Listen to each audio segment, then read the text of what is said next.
Hallelujah. Hallelujah. Welcome to the Baptist Church. A kí wa káàbọ̀ sí ìjọ onítẹ̀bọmi tí owó dé. This is another special day. Ọjọ́ ayọ̀, ọjọ́ pàtàkì mìíràn tún lè yí. Today is Good Friday, Ọjọ́ Ẹtì rere. a day that in which the Lord God Almighty died on the cross. Ọjọ́ tí Jésù Kristi kú lórí igi àgbélébùú. It's my prayer that as we celebrate another Good Friday, Àdúrà mi ni pé bí a ti ń ṣe àjọyọ̀ ọjọ́ Ẹtì rere the mìíràn. Lord will bless us with the provision of the day, Ọlọ́run tí ara rẹ̀ ó fún wa ní ìbùkún ti ọjọ́ yìí. and our life will not remain the Ayé same. wa ò sì ní rí bákan náà mọ́. Please join me to open to Matthew chapter 26. Ẹ dára pẹ̀lú mi láti lọ sínú ìwé Mátíù orí kẹrìndínlọ́gbọ̀n. And we are going to read from verse 50 to 56. Láti 56. ẹsẹ̀ àádọ́ta títí dé ẹsẹ̀ mẹ́rìndínlọ́gọ́ta. Jesus said, "Friend, do what you came for." Then the men stepped forward, seized Jesus, and arrested him. Jésù sì wí fún pé, ọ̀rẹ́ nítorí kí ni ìwọ fi wá? Nígbà náà ni wọ́n wá, wọ́n sì gbé ọwọ́ lé Jésù, wọ́n sì mú. With that, one of Jesus' companions reached for his sword, drew it out, and struck the servant of the high priest, cutting off his ear. Sì wò, ọ̀kan nínú àwọn tó wà pẹ̀lú Jésù na ọwọ́ rẹ̀, ó sì fa idà rẹ̀ yọ, ó sì ṣá ọ̀kan tí í ṣe ọmọ ọ̀dọ̀ olórí àlùfáà, ó sì ké ní etí sọnù. Put your sword back in its place, Jesus said to him. Follow, for all who draw the sword will die by the sword. Nígbà náà ni Jésù wí fún pé, fi idà rẹ sí ipò rẹ̀, nítorí pé gbogbo àwọn tí ó mú idà ni yóò ti pa idà ṣègbé. Do you think I cannot call on my Father, and he will at once put at my disposal more than 12 legions of angels? Ìwọ ṣe bí èmi kò lè pé kí bàbá mi, òun ìbá sì fún mi ní lígíọ́nì áńgẹ́lì 12 lójú kan náà. But how then would the scripture be fulfilled that says it must happen this way? Ṣùgbọ́n ìwé mímọ́ yóò àti ṣe tí ó fi ṣẹ pé bẹ́ẹ̀ ni yóò rí. But at that time Jesus said to the crowd, "Am I leading a rebellion that you have come out with sword and clubs to capture me? Every day I sat in the temple court teaching, and you did not arrest me." Ní wákàtí náà ni Jésù wí fún ìjọ ènìyàn pé, èmi lé ẹ̀yin jáde tọ̀ wá bí olè, ẹ̀yin ti idà àti ọ̀kọ̀ láti mú. Ní ojoojúmọ́ lé èmi ń bá yín jókòó ní tẹ́ḿpìlì, èmi ń kọ́ yín, èmi sì ń gbé ọwọ́ lé yín. The last verse.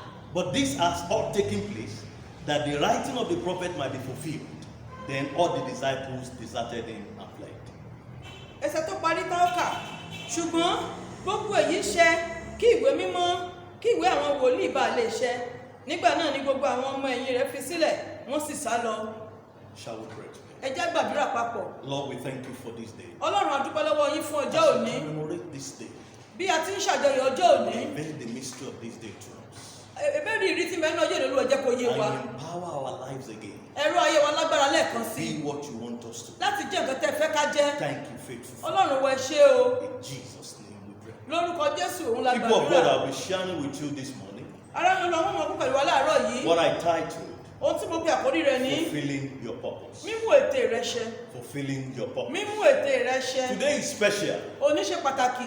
Jesus was crucified Àkàn Jésù náà gbélébùú on the cross. lórí igi. And I must let you know, Mo sì gbọ́dọ̀ jẹ́ ká mọ̀ wípé he has done this over the years, over 2,000 years ó ago. ti ṣe èyí ní bí ó lé ní ẹgbẹ̀rún ọdún méjì sẹ́yìn. Jesus is no longer on the cross. Jésù ò sí lórí àgbélébùú mọ́ o. Our Lord Jesus is no longer on the cross. Olùwọ́lábà ò sí lórí àgbélébùú But there are mọ́. several lessons we can learn from the event. Ṣùgbọ́n ogunlọ́gọ̀ ẹ̀kọ́ la lè kọ́ nínú èyí. There are several things God will be calling our attention to in this season. Ọ̀pọ̀lọpọ̀ nǹkan Ọlọ́run ń pè wá sí ìrònú lórí rẹ̀ I lákòókò know tá a God wà has yìí. been drawing our attention to several things before now. Mo mọ̀ pé kó tó dì sí ló ti ń pè wá sí ìrònú lórí àwọn nǹkan kan. And today too, we had more to it. Lónìí yóò tún fi kún àwọn tó ń pè wá And the sí. dimension today is like this. Èyí tá a fẹ́ wò lónìí ó ń lọ báyìí.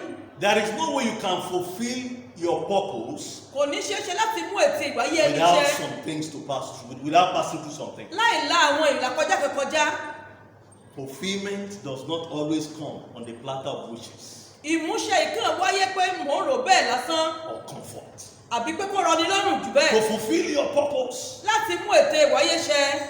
Sometimes you go through agony. lọ́gbọ̀gbẹ̀ yẹn a máa la ìrora kọjá. Sometimes you go through pain. ìgbà mìíràn a máa mú kó kíkó ó lé fún Sometimes ni. it can involve suffering. ìgbà mìíràn ó lè mú pé kẹ́yìn ó la ohun tó lè kọjá. This is the example of our Lord Jesus Christ. àpẹẹrẹ Kristi lèyí tá à ń sọ nípa rẹ̀ Our yìí. Lord Jesus Christ submitted himself Jésù Kristi yọ̀ǹda ara rẹ̀ to be tortured, láti gbé ẹni ajẹta láti jẹ níyà. and eventually he died on the cross. ó wá kú lórí igi àgbélébùú. It is not that he was powerless kì í ṣe pé kò lágbára o to defend himself, láti gbéra rẹ̀ níjà. but his concern was that for the scripture to be fulfilled. ṣùgbọ́n ohun tó jẹ́ lógún jùlọ ni wípé kí ìwé mímọ́ di mímú ṣẹ. People of God, for us to fulfill the divine purpose of our life, ará nínú Olúwa láti mú ète tọ́lọ́run ní fáyé there wa are ṣẹ. some things we must pass through that will enable us to fulfill that purpose. a gbọ́dọ̀ la àwọn nǹkan kan kọjá tí ó mú ká lè mú ète yẹn Look ṣẹ. at what verse 53 and 54 say. ẹ jẹ́ wo ẹsẹ̀ kẹtàléláàádọ́ta àti kẹrìnléláàádọ́ta. Jesus said, Jésù wípé do you think I cannot call on my Father and he will at once at my disposal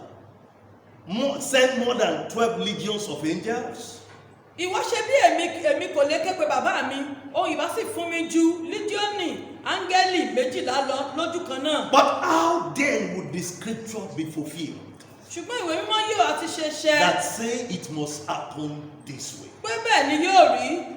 Fulfillment has rules and paths to follow. ìmúṣẹ ní àwọn gbèdéke àti ìlànà tí ó tẹ̀lé. Christ asked to suffer. Jésù ní láti jìyà. Christ asked to die on the cross Kristi ní láti kú lórí to àgbélébùú fulfill the mission that had been spoken several years ago. láti lè mú ète tá a ti sọ lórí ayé rẹ̀ ṣẹ tó a sọ tẹ́lẹ̀ fún ọ̀pọ̀lọpọ̀ ọdún sẹ́yìn. People of God, ará nínú Olúwa we need to re-examine ourselves ó yẹ ká tún ṣe àgbéyẹ̀wò in ara wa sí line with the purpose of our Lord Master Jesus. láti wò ní ìlànà bí ayé Jésù ìgbàlà wa ti rí For us also to fulfill our purpose. fún wa pẹ̀lú láti lè mú ète wa And I'll ṣẹ. be sharing a few things with you this morning wọ́n máa pín nǹkan díẹ̀ pẹ̀lú wa láàárọ̀ as yìí we remind ourselves bí a ti ń rán ara wa létí about Easter Friday. nípa ẹjọ́ ẹtì rere. The first thing I want you to understand, ohun àkọ́kọ́ tí mo fẹ́ ká mọ̀ cost is attached to your fulfillment. láti mú ète ẹni ṣẹ a gbọ́dọ̀ san ìdíyelé. Cost is attached to your fulfillment. láti mú ète ẹni ṣẹ The cost of salvation was the blood of Jesus that was shed. ẹ̀jẹ̀ Jésù Kristi tí a ta sílẹ̀ ó ní ìdíyelé fún ìgbàlà. The cost of our salvation ìdíyelé fún ìgbàlà ọkàn wa is the blood of Jesus òun ni ẹ̀jẹ̀ Jésù that was Kristi shed on the cross of Calvary. tí a ta sílẹ̀ lórí igi àgbélébùú. No wonder the Bible says, without the shedding of the blood, abáyọ tí a fi kọ́ wípé láì tí ìtàjẹ̀ sílẹ̀ there is no remission of sin. kò sí ìdáríjì ẹ̀ṣẹ̀. So cost is attached. nítorí náà ìdíyelé wà.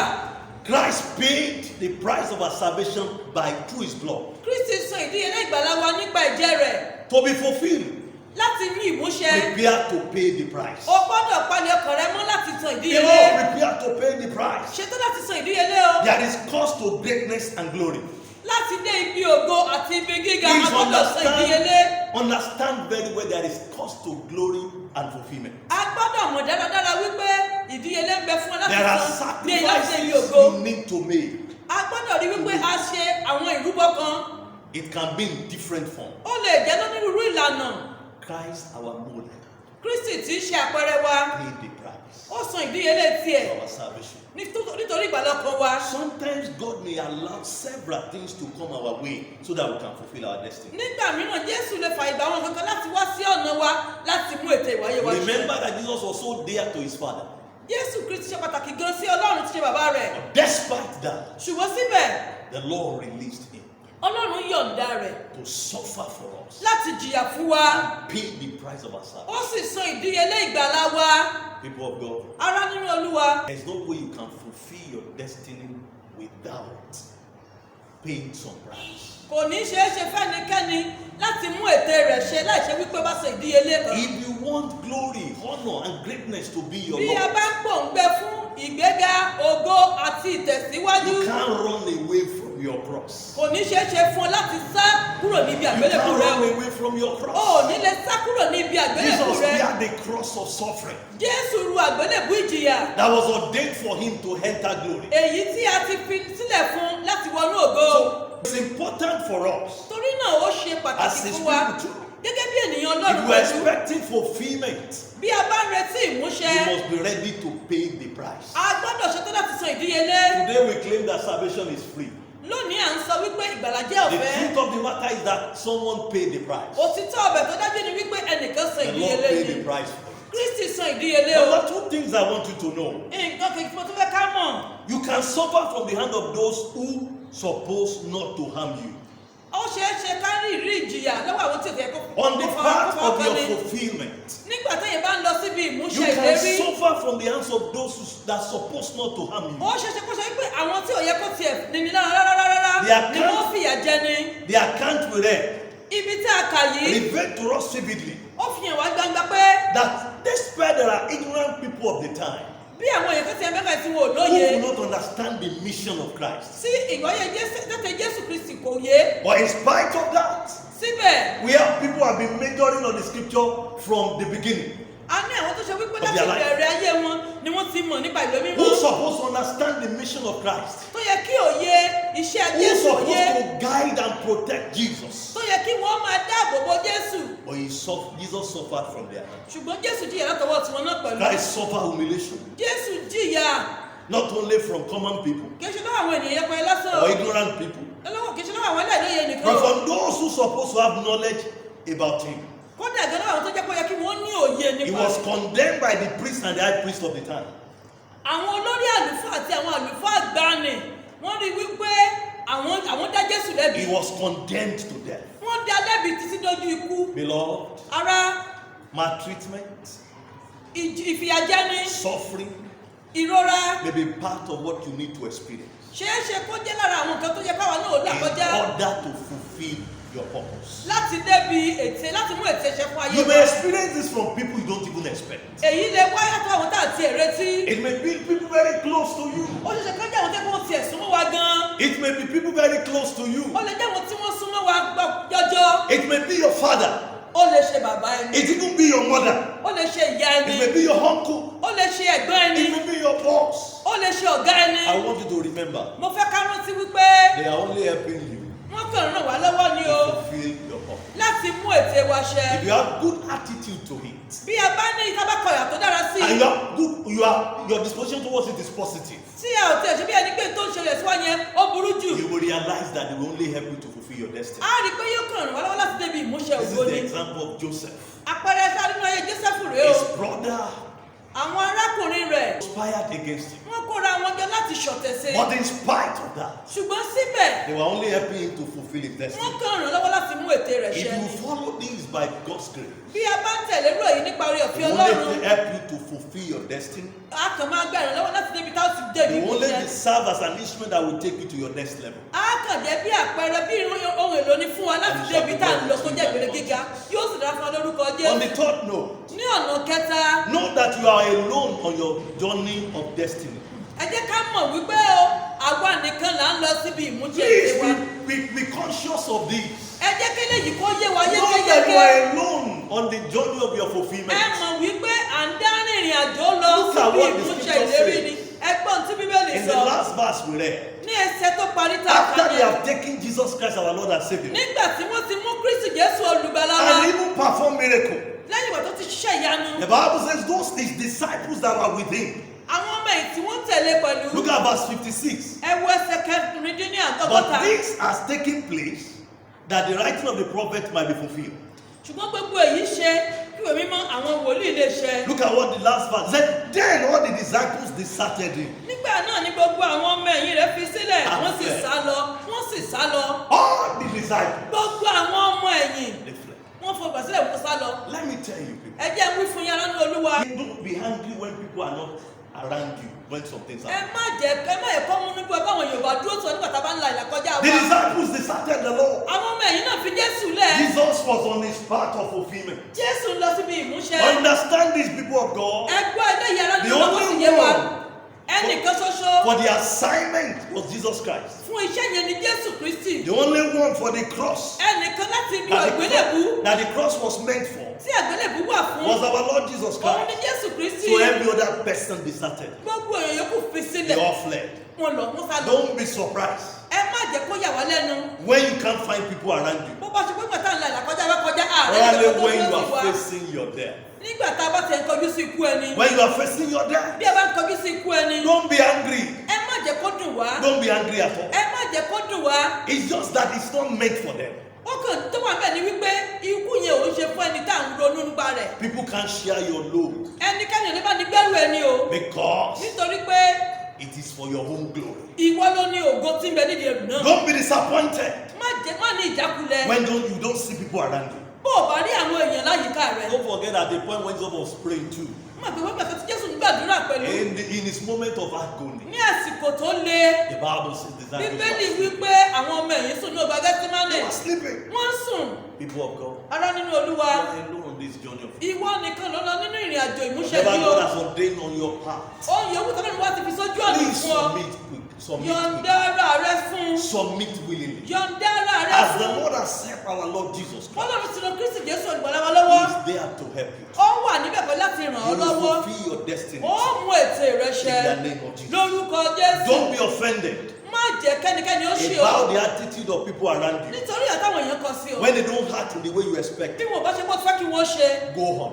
Tẹ̀síwájú. Crown is waiting for you. Adé ògo ń dúró dì ọ́. Glory is coming. Ògo ń bọ̀ lọ́nà rẹ. Exaltation is coming. Ìgbéga dé tán fún ọ. And very soon you will see the reward. Láìpẹ́ pẹ̀lú ó gba èrè. Go ahead. Tẹ̀síwájú. Fulfill your destiny. Mú ète rẹ ṣẹ. Fulfill your destiny. Mú ète rẹ ṣẹ. Fulfill your purpose. Mú ète rẹ ṣẹ. This job must be fulfilled. A gbọ́dọ̀ mú ìwé What mímọ́ God has ṣẹ. said about you must come Ohun to tó lóun pass. ti sọ nípa rẹ̀ gbọ́dọ̀ ṣẹ ni And o. it will come to pass. Yóò sì wá sí ìmúṣẹ. This is a season to reflect. Àsìkò ìrònú rèé. God did that for us.